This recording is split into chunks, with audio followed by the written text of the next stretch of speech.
ಮಾತಾಡಲಿಕ್ಕೆ ಅವಕಾಶ ಕೊಟ್ಟದ್ದ ತಮಗೆ ಧನ್ಯವಾದಗಳನ್ನು ಹೇಳಲಿಕ್ಕೆ ಬಯಸ್ತೇನೆ. ಕಳೆದ ಅಸೆಂಬ್ಲಿಲಿ ಸನ್ಮಾನ್ಯ ಅಧ್ಯಕ್ಷರೇ, ಈ ಬಿಲ್ಲನ್ನು ತಂದಂತ ಸಂದರ್ಭದಲ್ಲಿ ನಾನು ಕೂಡ ಉಪಮುಖ್ಯಮಂತ್ರಿಗಳಿಗೆ ಮನವಿಯನ್ನು ಮಾಡಿದ್ದೆ.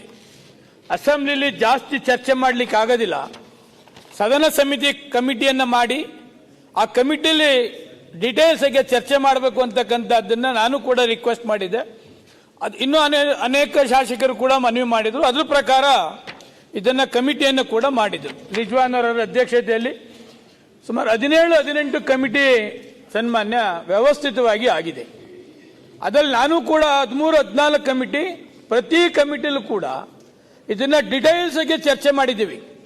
ಗ್ರೇಟರ್ ಬೆಂಗಳೂರು ಬೇಕಾ ಬೇಡವಾ, ಇವಾಗ ಎಲ್ಲ ಶಾಸಕರು ಏನು ಚರ್ಚೆ ಮಾಡ್ತಿದ್ದಾರೆ ಇದೆಲ್ಲ ವಿಷಯಗಳನ್ನು ಕೂಡ ಗ್ರೇಟರ್ ಬೆಂಗಳೂರಲ್ಲಿ ಚರ್ಚೆ ಮಾಡಿದ್ದೀವಿ.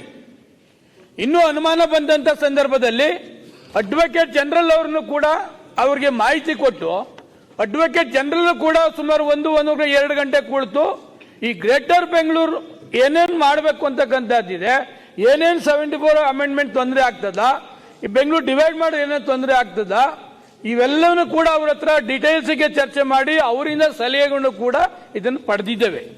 ಜೊತೆಗೆ 28 ಕ್ಷೇತ್ರದ ಶಾಸಕರು, ಲೋಕಸಭಾ ಸದಸ್ಯರು, MLCಗಳು ಅವರವ್ರ ಬೆಂಗಳೂರಿಗೆ ಸಂಬಂಧಪಟ್ಟಂತ ಎಲ್ಲ VIPಗಳಿರ್ಬೋದು, ಈ ಗ್ರೇಟರ್ ಬೆಂಗಳೂರು ಬಗ್ಗೆ ಡೀಟೇಲ್ಸ್ ಆಗಿ ಚರ್ಚೆಯನ್ನು ಕೂಡ ತೆಗೆದುಕೊಂಡಿದ್ದೇವೆ. ಇದೆಲ್ಲದೇನು ಯಾಕೆ ಇದಿಲ್ಲ, ನನ್ನ ಕಮಿಟಿಲಿ ಇರೋದ್ರಿಂದ ಹೇಳ್ತಾ ಇದ್ದೀನಿ ಸನ್ಮಾನ್ಯ ಅಧ್ಯಕ್ಷರೇ. ಜೊತೆಗೆ 4 division, Bengaluru north, south, east, west, ನಾವು 2 ಕಾನ್ಸ್ಟಿಟ್ಯೂನ್ಸಿ, 3 ಕಾನ್ಸ್ಟಿಟ್ಯೂನ್ಸಿ ಪ್ರಕಾರ ಒಂದೊಂದು ಪಬ್ಲಿಕ್ಸ್ ಒಪಿನಿಯನ್ ಕೂಡ ಕೇಳಿದ ಸನ್ಮಾನ್ಯ ಅಧ್ಯಕ್ಷರೇ. 2 ಸಭೆಯಲ್ಲಿ ನಾನು ಕೂಡ ಭಾಗವಹಿಸಿದ್ದೇನೆ. 100% ಯಾರೂ ಕೂಡ ಇದಕ್ಕೆ ವಿರೋಧ ಮಾಡ್ತಾ ಇಲ್ಲ. ಕೆಲವರು ವಿರೋಧ ಮಾಡಲೇಬೇಕು ಅಂತಕ್ಕಂಥದ್ದನ್ನ ವಿರೋಧ ಮಾಡ್ತಕ್ಕಂಥದ್ದು. ಅಲ್ಲೇನು ತಮಿಳಿಯನ್ಸ್ ರೇಟ್ ಜಾಸ್ತಿ ಆಗ್ಬಿಡ್ತದೆ, ಕನ್ನಡಿಗರು ರೇಟ್ ಆಗ್ಬಿಡ್ತಾರೆ. ಕನ್ನಡಿಗರು ಮೇಯರ್ ಆಗಿದ್ದಾರೆ ಬೆಂಗಳೂರಿನಲ್ಲಿ, ತಮಿಳಿಯನ್ಸ್ ಮೇಯರ್ ಆಗಿದ್ದಾರೆ, ಹೊರ ರಾಜ್ಯದಿಂದ ಬಂದಂತವರು ಮೇಯರ್ ಆಗಿದ್ದಾರೆ. ಯಾವತ್ತೂ ಕೂಡ ಮೇಯರ್ನ ಇವನು ಹೊರಗಡೆಯವನು, ಇವನು ತಮಿಳ್ನವನು, ಇವನು ಬೇರೆ ಜಾತಿ ಅಂತ ಯಾವತ್ತೂ ಕೂಡ ಬೆಂಗಳೂರಿನಲ್ಲಿ ನಾವು ಬೈಫರ್ಕೇಟ್ ಮಾಡಲಿಲ್ಲ ಸನ್ಮಾನ್ಯ ಅಧ್ಯಕ್ಷರೇ. 4 ಡಿವಿಷನ್ ಅಲ್ಲಿ ನಮ್ಮ ಕಮಿಷನರು ಕೂಡ ಪ್ರತಿ ಇದರಲ್ಲೂ ಕುಳಿತಿದ್ದಾರೆ, ರಿಜ್ವಾನು ಕೂಡ ಕುಂತಿದ್ದಾರೆ. ಯಾರು ಕೂಡ ಈ ಗ್ರೇಟರ್ ಬೆಂಗಳೂರಿನ ಅಪೋಸ್ ಮಾಡಲಿಲ್ಲ. ಕೆಲವು ಸಲಹೆಗಳನ್ನ ಕೊಟ್ಟಿದ್ದಾರೆ, ಉತ್ತಮ ಸಲಹೆಗಳು ಕೊಟ್ಟಿದ್ದಾರೆ, ಏನು ಮಾಡಬೇಕು ಏನು ಎತ್ತ ಅಂತೇಳಿ. ನಾಡಪ್ರಭು ಕೆಂಪೇಗೌಡ ಬೆಂಗಳೂರು ಕಟ್ಟಿರ್ಬೋದು ಸನ್ಮಾನ್ಯ ಅಧ್ಯಕ್ಷರೇ, 4 ಗೋಪುರ ದಾಟಿ ಹೊಟ್ಟೋಗಿದೆ. ಅವಾಗ ಇವು ತಡಿಬೇಕಾಗಿತ್ತು. ಬೆಂಗಳೂರು ಕೆಂಪೇಗೌಡ ಕಟ್ಟಿದ್ದನ್ನ ಯಾರು ಡಿವೈಡ್ ಮಾಡ್ತಾ ಇಲ್ಲ. ಇವತ್ತು 8 ಡಿವಿಷನ್ ಮಾಡಿದ್ದಾರೆ ಸನ್ಮಾನ್ಯ ಅಧ್ಯಕ್ಷರೇ. 8 ಡಿವಿಷನ್ಗೆ 8 ಜನ IAS ಆಫೀಸರ್ಸ್ ಇದ್ದಾರೆ. ಒಬ್ರು ಚೀಫ್ ಕಮಿಷನರು ತುಷಾರ್ ಸಾಹೇಬ್ ಇದ್ದಾರೆ. ಆದ್ರೂ 28 ವಿಧಾನಸಭಾ ಕ್ಷೇತ್ರ ಏನು ಬೆಂಗಳೂರಿನಲ್ಲಿ ಇದೆ, ಕಂಪ್ಲೇಂಟು ಕಾರ್ಪೊರೇಷನ್ ಮೇಲೆ ಬರ್ತಾ ಇದೆ. ಇದನ್ನೆಲ್ಲ ಹೋಗ್ಲಾಡಿಸಬೇಕು ಅಂತಾನೆ ಉಪಮುಖ್ಯಮಂತ್ರಿಗಳು ಧೈರ್ಯ ತೆಗೆದುಕೊಂಡು ಇದನ್ನ ಮಾಡಬೇಕು ಅಂತಕ್ಕಂಥದ್ದನ್ನ ಮಾಡಿದ್ರು. ನಾನು ಮಂತ್ರಿ ಆಗಿದ್ದಂತ ಸಂದರ್ಭದಲ್ಲಿ ಅಸೆಂಬ್ಲಿಲಿ ಕೂಡ ಅಪ್ರೂವ್ ಆಗಿದೆ. ಎಲ್ಲಿ ಕಾರ್ಪೊರೇಷನ್ ಲಿಮಿಟ್ ಎಂಡಿಂಗ್ ಬರ್ತದೆ ಅಲ್ಲಿಂದ 1 ಕಿಲೋಮೀಟರ್ ಈ ಕಾರ್ಪೊರೇಷನ್ಗೆ ಸೇರಿಸಬೇಕು ಅಂತಕ್ಕಂಥದ್ದಾಗಿತ್ತು. ಇವತ್ತು 110 ಸೇರಿಸಿದ್ರಲ್ಲ ಸನ್ಮಾನ್ಯ ಅಧ್ಯಕ್ಷರೇ, ಅವಾಗ ಎಲ್ಲಿತ್ತದು? ಯಾರ್ಯಾರ್ದು ಜಮೀನಿತ್ತು ಎಲ್ಲ ಕಾರ್ಪೊರೇಷನ್ ಸೇರಿಸಬೇಕು ಅಂತ ಮಾಡಿದ್ರೆ ವಿನ, ಈಗ ಯಾರೋ ನಮ್ಮ ಅಪೋಸಿಷನ್ ಲೀಡರ್ ಹೇಳ್ತಿದ್ರಲ್ಲ ತಮಿಳಿಯನ್ಸ್ ಜಾಸ್ತಿ ಆಗ್ಬಿಟ್ಟಿದೆ ಇಲ್ಲಿ, ಅದಕ್ಕೆ ಹೊರಗಡೆ ತಂದು ಸೇರಿಸಿ ಅಂತ ಇಲ್ಲ. 110 ಎಲ್ಲ ಸುತ್ತಮುತ್ತ ಹಳ್ಳಿ ಸೇರಿಸತಕ್ಕಂಥದ್ದು, ಎಲ್ಲರದು ಜಮೀನಿತ್ತು, ಬೆಲೆ ಬಾಳ್ಲಿ ಅಂತೇಳಿ ಇದು ಕಾರ್ಪೊರೇಷನ್ಗೆ ಸೇರಿಸಿದ್ರು.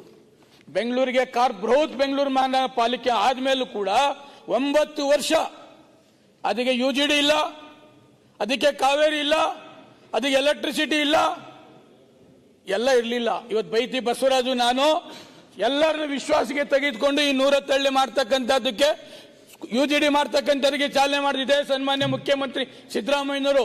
ಇದೇ ರಾಮಲಿಂಗಾರೆಡ್ಡಿ ಅವರು ಇದ್ರು. UGD ಆದ್ಮೇಲೆ ಇದೇ 110ಗೆ ಕಾವೇರಿ ಕೊಡ್ತಕ್ಕಂಥ ವ್ಯವಸ್ಥೆ ಆಯ್ತು. 2017ರಲ್ಲಿ ಸ್ಟಾರ್ಟ್ ಆಗ್ತಿದ್ದಂಥದ್ದು ಈಗ ಲಾಸ್ಟ್ 2-3 ತಿಂಗಳಲ್ಲಿ ಅದನ್ನ ಲೋಕಾರ್ಪಣೆ ಕಾವೇರಿ 5th ಸ್ಟೇಜ್ ಕೊಡ್ತಕ್ಕಂಥದ್ದು. ಒಬ್ರು ಕಮಿಷನರ್ 4 ವರ್ಷ ಕಾರ್ಪೊರೇಷನ್ ಮೇಯರ್ನ ಕಂಟ್ರೋಲ್ ಮಾಡ್ತಾರೆ, 8 ಡಿವಿಷನ್ ಕಂಟ್ರೋಲ್ ಮಾಡ್ತಾರೆ. ಆದರೆ ಯಾವತ್ತೂ ಕೂಡ ಯಾವುದೇ ಒಂದು ಫೆಸಿಲಿಟೀಸ್ ನೋಡಿದಂಥ ಸಂದರ್ಭದಲ್ಲಿ ಕಾರ್ಪೊರೇಷನ್ನೇ ತಗೊಳ್ತಾ ಇರ್ತಕ್ಕಂಥದ್ದನ್ನ ಮಾಧ್ಯಮದಲ್ಲಿ ನೋಡ್ಬೋದು, ಪೇಪರಲ್ಲಿ ನೋಡ್ಬೋದು, ಜನಸಾಮಾನ್ಯರು ನೋಡ್ತಾ ಇರ್ಬೋದು. ಕೆಂಪೇಗೌಡ ಕಟ್ಟಿದಂಥ ಬೆಂಗಳೂರನ್ನ ಯಾರು ಕೂಡ ಹೊಡಿತಾ ಇಲ್ಲ, ಯಾರು ಕೂಡ ಇದರಲ್ಲಿ ರಾಜಕಾರಣ ಮಾಡ್ತಾ ಇಲ್ಲ. 28 ಕ್ಷೇತ್ರದಲ್ಲಿ ಡಿವೈಡ್ ಮಾಡಿ 2, 3 ಮಾಡ್ತಕ್ಕಂಥದ್ದು. ಜೊತೆಗೆ ಇವತ್ತು ಎಲೆಕ್ಟ್ರಾನಿಕ್ ಸಿಟಿ ಏನ್ ಕಾರ್ಪೊರೇಷನ್ ಬೆಳೆದಿದೆ ಅದಕ್ಕಿಂತ 10ರಷ್ಟು ಬೆಳೆದಿದೆ ಸನ್ಮಾನ್ಯ ಅಧ್ಯಕ್ಷರೇ. ಸೇರಿಸಿದ್ರೆ ಅಲ್ಲಿಂದ ಅನುಕೂಲನೂ ಆಗ್ತದೆ, ಟ್ಯಾಕ್ಸ್ ಬರ್ತದೆ, ಡೆವಲಪ್ಮೆಂಟ್ ಆಗ್ತದೆ.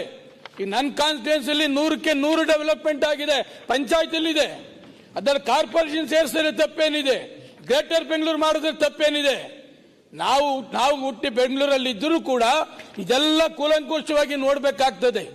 ಸುಮ್ಮನೆ ಯಾರೋ ಹೇಳ್ತಾರೆ ಗ್ರೇಟರ್ ಬೆಂಗಳೂರು ಮಾಡಿಬಿಟ್ರೆ ಬೆಂಗಳೂರು ಡಿವೈಡ್ ಆಗೋಯ್ತದೆ, ಹಿಂದೂಗಳು ಅವ್ರುಗಳು ತಮಿಳಿಯನ್ಸ್ ಡಿವೈಡ್ ಆಗೋಯ್ತದೆ, ಅವ್ರ್ಯಾರೋ ಮೇಯರ್ ಬಂದ್ಬಿಡ್ತಾರೆ, ಇವ್ರ್ಯಾರೋ ಮೇಯರ್ ಬಂದ್ಬಿಡ್ತದೆ. ಪ್ರಪಂಚದಲ್ಲಿ ಒಬ್ಬ ಕುರಿಕಾಯಿನು ಈ ರಾಜ್ಯದ ಮುಖ್ಯಮಂತ್ರಿ ಆಗ್ಬೋದು, ಒಬ್ಬ ಟೀ ಮಾರ್ತಕ್ಕಂಥವನು ಈ ದೇಶದ ಪ್ರಧಾನಮಂತ್ರಿ ಆಗ್ಬೋದು. ಬೆಂಗಳೂರಿನಲ್ಲಿ ಯಾರೇ ಮೇಯರ್ ಆದ್ರೂ ಅಲ್ಲಿ ಇವ್ರು ಮೇಯರ್ ಆಗ್ಬಾರ್ದು, ಈ ಮೇಯರ್ ಆಗ್ಬಾರ್ದು ಅಂತಕ್ಕಂಥ ನಮ್ಮ ಅಮೆಂಡ್ಮೆಂಟ್ ಅಲ್ಲಿ ಎಲ್ಲೂ ಇಲ್ಲ ಸನ್ಮಾನ್ಯ ಅಧ್ಯಕ್ಷರೇ. ಅದರಿಂದ ಉಪಮುಖ್ಯಮಂತ್ರಿಗಳಿಗೆ ನಾನು ಹೃದಯಪೂರ್ವಕವಾಗಿ ಧನ್ಯವಾದಗಳನ್ನು ಹೇಳ್ತೇನೆ. ಅದೇ ತರ ಮುಖ್ಯಮಂತ್ರಿಗಳಿಗೂ ಕೂಡ ಧನ್ಯವಾದ ಹೇಳ್ತೇನೆ.